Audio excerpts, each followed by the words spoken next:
नमस्कार सबैजनालाई। आज हामी passing argument to the function पढ्न गइरहेछौँ।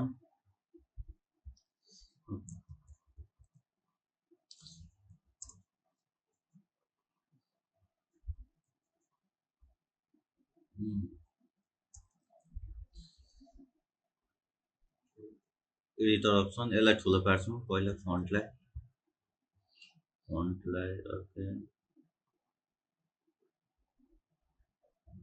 16 इज इनफ।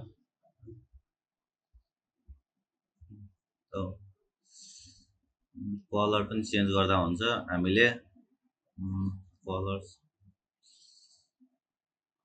फोरग्राउन्ड ब्याकग्राउन्डको वाइट भनेको छ। ओके सिल्भरै राख्दा पनि हुन्छ। ओके सपोर्ट ल passing argument to the function पढ्न गइरहेछौँ आज। पासिङ argument to the function.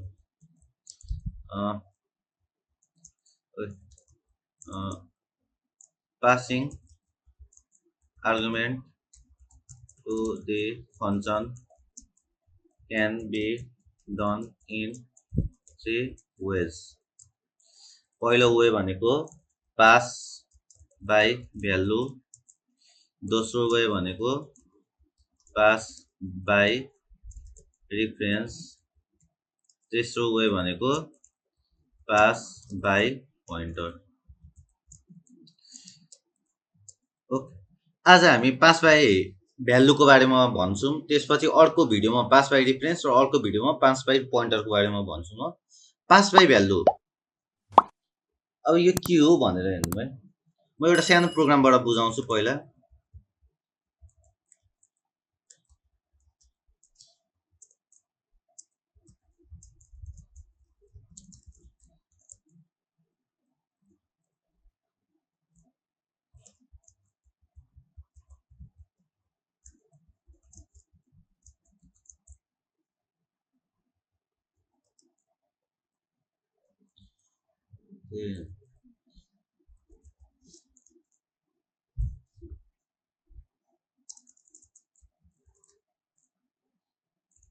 The value of A equal to A, the value of B equal to B.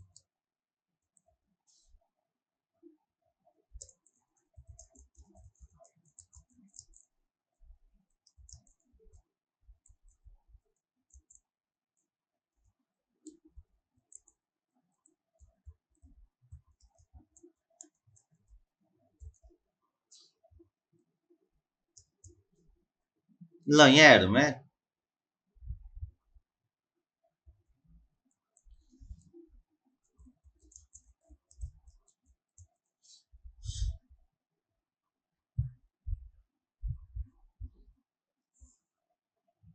ल यहाँ हेर्नु है, पास बाई भ्यालु र यहाँ अहिले पास बाई भ्यालु भनेको के हो हामी बुझौँ ल।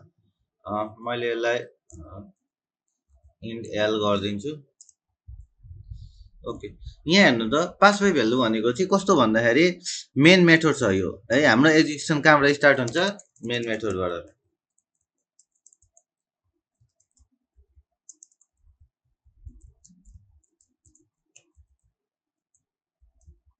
अब यसले भन्न खोजेको यो मेन मेथडबाट यहाँ यो एक्सचेन्ज भन्ने छ नि, यो चाहिँ मेथड हो है। अब यहाँ प्यारामिटर कतिवटा छ भन्दाखेरि दुईटा है। यो फर्मल आर्गुमेन्ट, यो हजुरहरूलाई थाहा छ यो फर्मल आर्गुमेन्ट हो। मेन मेथड भयो, मेन मेथडभित्र हामीले के गरेको छ, एक्स र वाइ डिक्लेयर गरेको छ, इनिसियलाइज गरेको छ। एक्सको भ्यालु 5 गरेको छ, वाइको भ्यालु 3। यो इनिसियलाइजेसन प्लस डिक्लेरेसन। तपाईँहरूलाई इनिसियलाइजेसन र डिक्लेरेसनको बारेमा थाहा छैन, मेरो प्रिभियस भिडियोहरू हेर्नु है। एक्स इक्वल टु 5 यहीँ भ्यालु हाल्यो भने यसलाई इनिसियलाइजेसन भन्छ, वाइ इक्वल टु 3 यसलाई पनि इनिसियलाइजेसन भन्छ है। अब हामीले माथिको यो मेथड छ नि, यो मेथडलाई कल गर्दैछौँ यहाँबाट। अब एक्सको भ्यालु 5, वाइको भ्यालु 3, यो दुइटै भ्यालु कहाँ जाने भन्दाखेरि यहाँ जान्छ। इपिक पेन छ कि छैन? इपिक पेन छैन। यो भ्यालु x को भ्यालु a मा जान्छ, y को भ्यालु b मा जान्छ भनेपछि a को भ्यालु कति हुन्छ भन्दाखेरि तपाईको 5, y को भ्यालु 3। अब यसले भन्न खोजेको के हो भन्दाखेरि पास बाई भ्यालु भनेको चाहिँ यो तपाईको x र y भेरिएबल पास हुँदैन, भ्यालु मात्र पास हुन्छ। x को भ्यालु चाहिँ a मा गएर जान्छ, y को भ्यालु चाहिँ b मा जान्छ भन्न खोजेको त्यही हो है। पास बाई भ्यालु भनेको x को भ्यालु a मा जान्छ, y को भ्यालु b मा जान्छ अनि त्यसपछि प्रिन्ट गरिदिन्छ। यहाँ x र y आफै कन्टिन्युअसली तपाईको जाने होइन, यसको भित्र भएको भ्यालु चाहिँ तपाईको ट्रान्सफर हुने हो। यसलाई के भन्छ? Pass by value. यसलाई अर्को तरिकाले हेरौँ है, अझै यसलाई बुझौँ। आफ्टर फंक्सन कल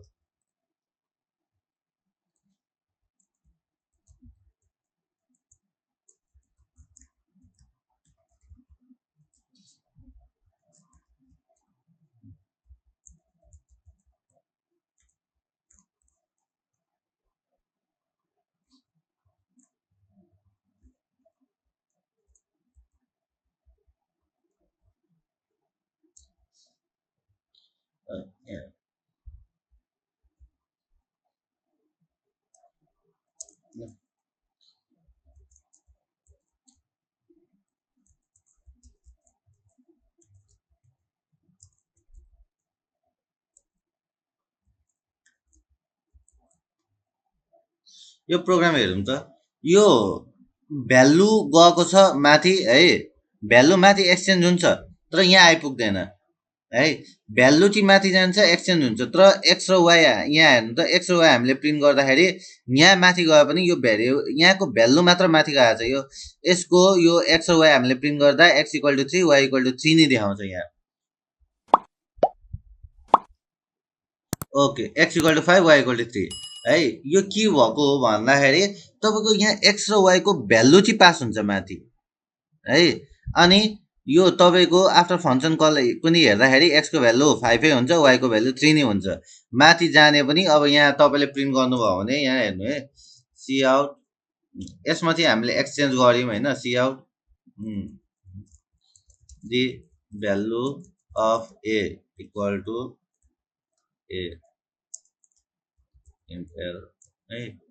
अनि cout the value of b equal to b int